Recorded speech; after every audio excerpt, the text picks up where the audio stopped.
This is a big moment in our country's history.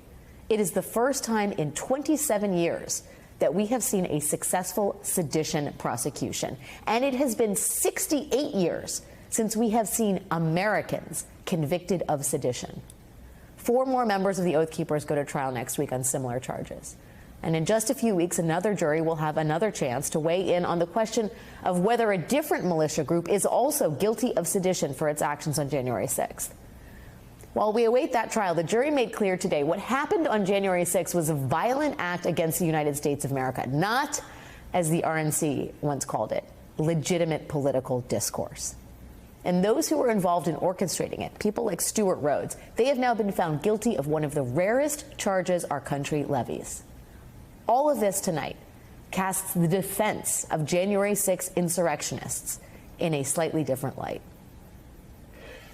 Even calling it an insurrection, it was. And by and large, it was peaceful protests. I thought everybody in the country bared some responsibility based upon what has been going on, the riots on the streets, the others. We're actually going to go walk the grounds that patriotic Americans walked from the White House to the Capitol who had no intent of breaking the law or doing violence. I also asked him about if he would support investigations into the treatment of pre-trial January 6 defendants.